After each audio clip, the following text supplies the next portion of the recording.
Oi, galerinha! Olha eu aqui de volta, mais uma semana nas nossas aulas de Direito Processual Civil 4, tá? A gente tá aí quase se encaminhando pro finalzinho do nosso ciclo, tá? De todas as cadeiras de processo civil. Já tô com saudade de vocês, tá? Mas antes de concluirmos, a gente ainda tem que passar por algumas etapas de conteúdo. E nessa semana, a gente vai conversar um pouquinho, sobre a responsabilidade patrimonial. Nosso quinto tema, certo? E nesse nosso quinto tema, nós vamos abordar alguns aspectos normativos de regras, tá? Aplicáveis a essa responsabilidade patrimonial, inclusive já decorrente daquele princípio que a gente conhece, que aprendeu lá em Teoria Geral da Execução, o princípio da responsabilidade patrimonial, certo?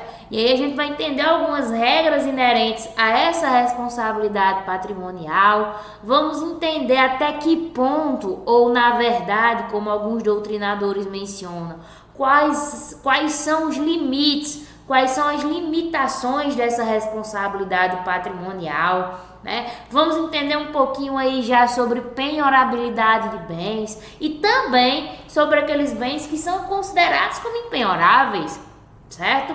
Então, o nosso conteúdo de hoje, a nossa videoaula de hoje, ela vai nortear aí em torno destes aspectos, ok? Então, sem mais demoras, vem aqui comigo e acompanha de forma bem pontual o conteúdo. Ó, preste atenção. Opa, calma. Vamos analisar a aplicabilidade, tá, da responsabilidade patrimonial. Em um segundo momento, a gente já analisa a questão das regras aplicáveis, das impenhorabilidades e dos bens que estão sujeitos à execução, tá? Então, basicamente, a nossa aulinha de responsabilidade patrimonial vai recair aí em relação a esses pontos. E o primeiro ponto, né, é a questão da aplicabilidade dessa responsabilidade patrimonial. Professora, eu já sei que a responsabilidade patrimonial, né, é aquele ato através do qual determinado sujeito ele assume, né, as consequências de fazer a reparação de algum dano decorrente de sua conduta, ok? No caso aqui, consequentemente, uma conduta de inadimplemento por parte do devedor, tá? Mas essa responsabilidade patrimonial se enquadra ou se aplica em relação a todas as técnicas procedimentais de execução?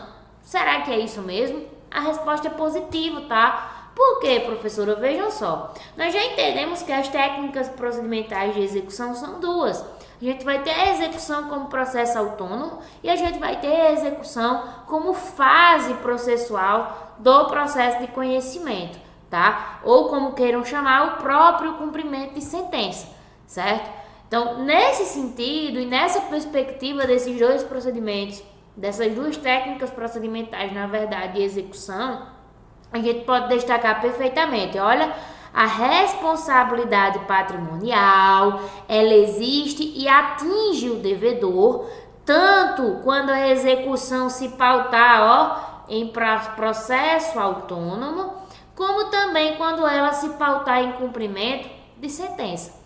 Quando a gente percebe e, na verdade, quando se faz esse apontamento, se traz essa informação teórica para vocês, é preciso relembrar algo que eu já comentei lá em Teoria Geral da Execução. Ora, se eu tenho um processo autônomo de execução, significa dizer que eu vou ter um título, título executivo. E esse título executivo, via de regra, ele vai ser um título executivo extrajudicial, tá? Extrajudicial. Professora, mas é possível ter também, tá? Esta execução, esse processo autônomo de execução, na verdade, através de um título executivo judicial, tá? Mas excepcionalmente, quais seriam, professora?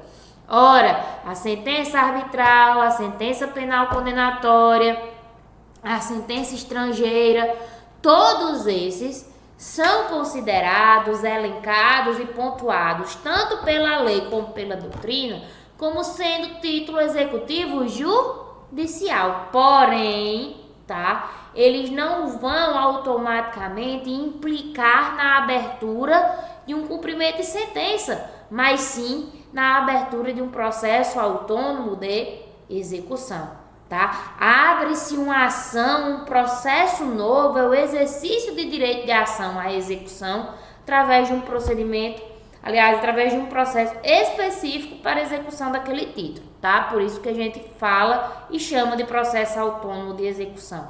Nesse sentido, como a gente está falando em aplicabilidade da responsabilidade patrimonial, é preciso frisar que quando se tem um processo autônomo de execução, o devedor, tá? Ele tem a possibilidade de fazer o exercício de defesa no âmbito desse processo autônomo de execução. Óbvio, isso é garantia constitucional, né? Princípio do contraditório e da ampla defesa. Então, essa defesa também é exercida processualmente dentro do processo autônomo de execução. E aí essa defesa tipicamente faz-se, através do que a gente chama de embargos, à execução. Cuidado, tá? Para não irem confundir os embargos à execução com os embargos declaratórios, os embargos de divergência, que a gente estudou semestre passado, lá na teoria geral dos, lá nos recursos em espécie, tá bom? Professora, e o cumprimento de sentença também admite a aplicabilidade de responsabilidade patrimonial do devedor?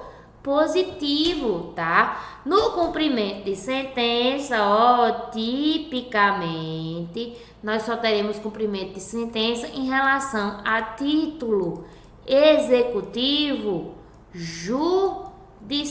E aí vai entrar, tá? O âmbito das decisões interlocutórias, dos acórdãos, das sentenças, das decisões monocráticas, tá? Então, essas decisões aí judiciais que têm condão de pronunciamento do juiz, elas serão submetidas a cumprimento de sentença conforme a competência que nós já estudamos nas nossas aulas anteriores, tá? E do mesmo modo, essa responsabilidade patrimonial, essa reparação do dano do inadimplemento causado pelo devedor, tá? Ela vai ser discutida aqui nesse cumprimento de sentença, certo? E esse cumprimento de sentença também, em razão do contraditório e da ampla defesa, vai admitir a defesa do devedor, certo? Só que essa defesa não assume a forma de embargos à execução. Essa defesa assume a forma, de impugnação ao cumprimento, certo? Então, faz-se aqui uma impugnação ao cumprimento. Professora, em termos de produção dessas duas peças processuais, existem diferenças? Sim, tá? O rol de defesas que pode ser abordado em embargos à execução é muito mais amplo do que um rol de defesa que pode ser abordado na impugnação. Como a gente vai saber isso, professora? Ora, o código vai definir. Quando a gente estiver analisando os exímios jurídicos do título executivo júri e do título executivo extrajudicial, nós vamos entender, tá, o nível dessas defesas que podem ser feitas. Tranquilo? Além disso, os embargos de execução ele vai tramitar em apenso, tá? E é como se tivesse uma certa independência, tá? Em relação ao processo autônomo de execução. Tranquilo? Mas isso a gente não vai confundir a cabeça agora, mais pra frente nós vamos compreender essas circunstâncias, ok? Olha só, professora, já entendi que a aplicabilidade nos dois âmbitos de técnicas procedimentais, né, da execução, mas me diga quais são as regras que eu aplico, tá, dessa responsabilidade patrimonial. Primeira coisa, primeira regra que você tem que ter em mente, a responsabilidade do débito é de quem? Do devedor. A responsabilidade do débito pertence a uma única pessoa que é o devedor. Nesse momento, é preciso diferenciar obrigação, tá, de responsabilidade patrimonial. Como assim, professora? Vou já discutir isso com vocês, tá? Mas lembrem-se, a gente precisa diferenciar a responsabilidade patrimonial da obrigação e do próprio devedor, porque nós vamos ver que o nome patrimonial vai indicar, tá, uma diferenciação da responsabilidade que acontecia lá na Idade Antiga, em Grécia e Roma. em que a responsabilidade pelas dívidas do devedor poderia recair sobre a própria pessoa do devedor, sobre o próprio aspecto físico desse devedor, tá? E isso era algo complicado que hoje é visto como, né, violação à própria condição dos direitos humanos, tá? Nós não temos hoje mais uma responsabilização pessoal, subjetiva, né, do sujeito devedor, mas sim do patrimônio que a ele pertence, tá? Então precisamos ter essa perspectiva.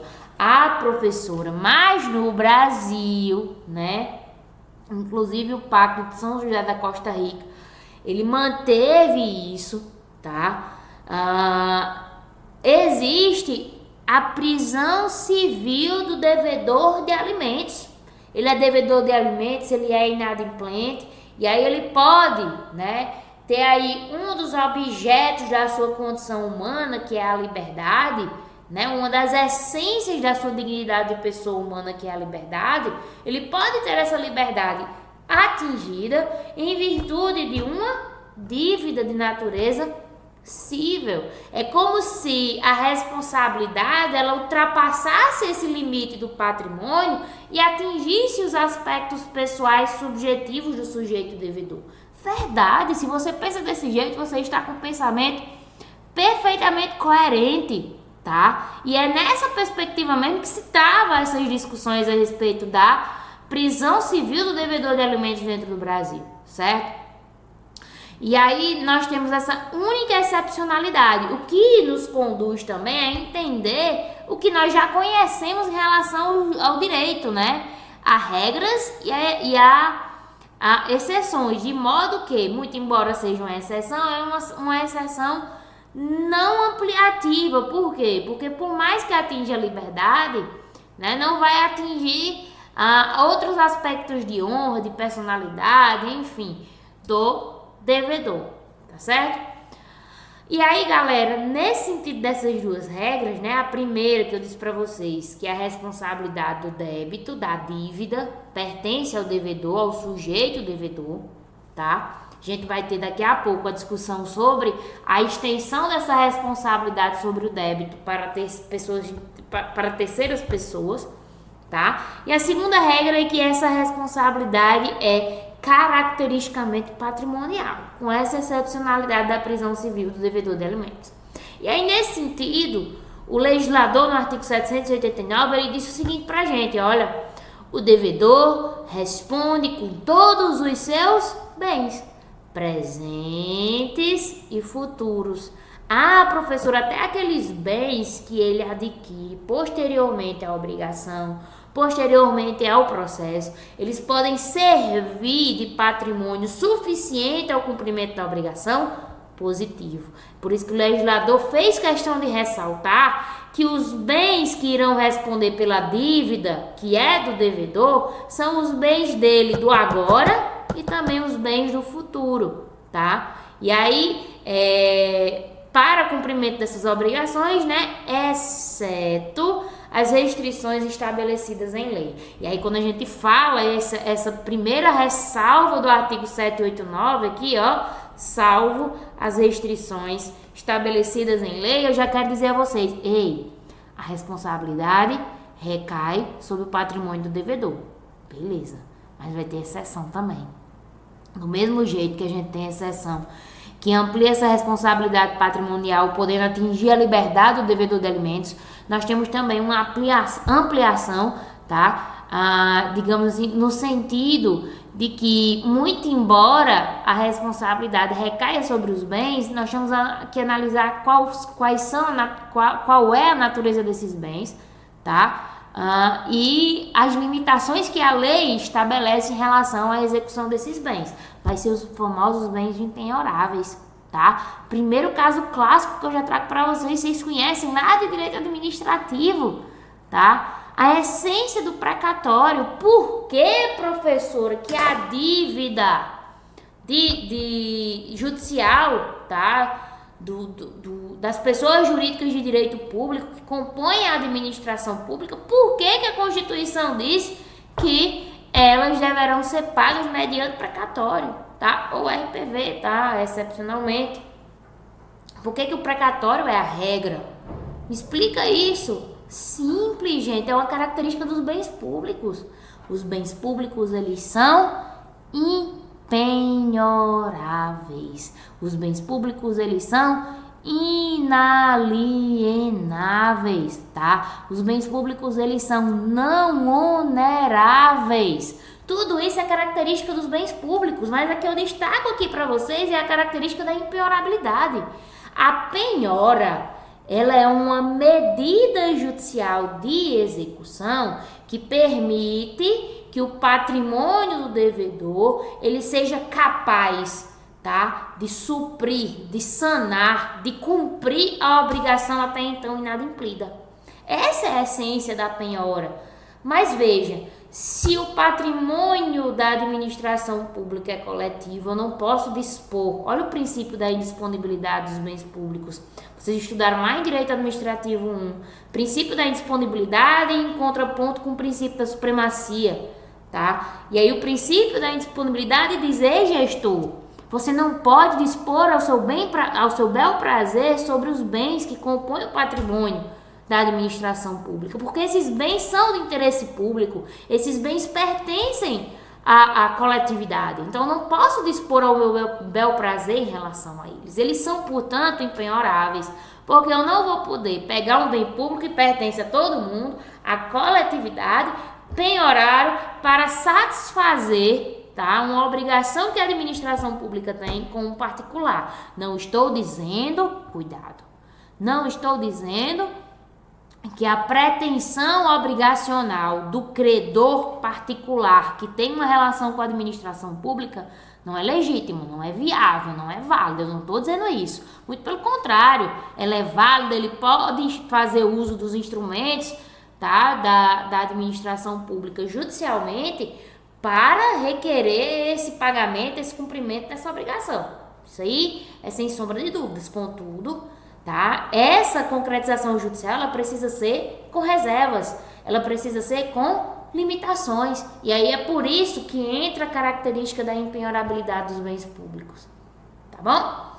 E aí, ó, pra gente fechar esse bloco, veja, deixa eu dizer a vocês que a responsabilidade, né, nossa primeira regra, a responsabilidade pelo débito é de quem? Do devedor. E aí, nesse ponto, eu preciso diferenciar o que é a obrigação, o que é a responsabilidade e até mesmo o que é o próprio devedor. Ora, o devedor é o sujeito que assume a obrigação perante o credor. É o objeto da obrigação, é a prestação, tá? E aí, a responsabilidade patrimonial é uma consequência da obrigação assumida pelo devedor. Como assim? No momento em que ele assume uma obrigação, tá? Consequentemente, ele está ali dizendo: olha, eu estou ciente que eu tenho essa obrigação, que eu devo cumprir essa obrigação e que se eu descumprir essa obrigação, o meu patrimônio particular, ele vai ter aí que ser usado para fazer o cumprimento dessa dívida. Então, eu estou me responsabilizando patrimonialmente sobre isso. Beleza? Entendida essa diferenciação, lembra a nossa segunda regra? Ó, vou até voltar para vocês. Olha a nossa segunda regra. A responsabilidade, ela é o quê? Patrimonial. Eminentemente patrimonial. Como assim, professora? Se ela é eminentemente patrimonial, recai sobre o patrimônio de quem? Do devedor. Mas pode se estender a terceiros? Pode, tá? Opa, pode se estender a terceiros, professora? Pode, tá? E aí, ó, primeiro parte da ideia. Os bens que respondem pela satisfação da obrigação são os bens do devedor. Mas aí eu posso estender isso também para o meu cônjuge ou companheiro, tá? E ainda posso ter uma responsabilização secundária, tá, em relação a terceiros, como é a questão dos meus sucessores. Já ouviram falar, né? O morto deixa a dívida, mas os sucessores, eles são obrigados a arcar com essa dívida até o limite da herança que foi deixada. Isso é a responsabilidade secundária do sucessor, certo? Nós temos também a responsabilidade dos sócios nos termos da lei, tá? E inclusive isso vai para o âmbito empresarial, para as definições de sociedade, sociedade limitada, sociedade anônima, limites e parâmetros de estabelecimento dessa responsabilidade, certo? Então os sócios aí, eles podem responder também. E também, né, uma responsabilidade aí que se estende a bens que estejam alienados ou bens que estejam gravados com ônus real em fraude à execução. Como assim, professora? Ora, bens, né, que são escondidos, bens que são colocados no nome de terceiros, justamente para fraudar a execução, com o intuito de fraudar o processo executivo. E aí eu tenho, por exemplo, uma dívida de 100 milhões de reais e aí eu tenho, sei lá, 3 mansões avaliadas nesse valor. Eu retiro isso do meu nome e boto o nome da minha mãe, por exemplo. Tá? Eu estou aí promovendo o que? Uma fraude à execução, porque eu estou me desfazendo, eu estou dilapidando o meu patrimônio no intuito de frustrar a execução de bens, né? Eu estou me desfazendo de bens que, porventura, lá no final da execução, serviriam para fazer aí a quitação do cumprimento da obrigação. Beleza? Então, gente, pensa nesses apontamentos, reflete sobre isso. Sei que vocês fizeram a anotação, né? Dá um pause, anota no caderno, certo? Essas informações importantes, que daqui a pouco eu volto com o bloco 2 e com muito mais informação. Até daqui a pouco.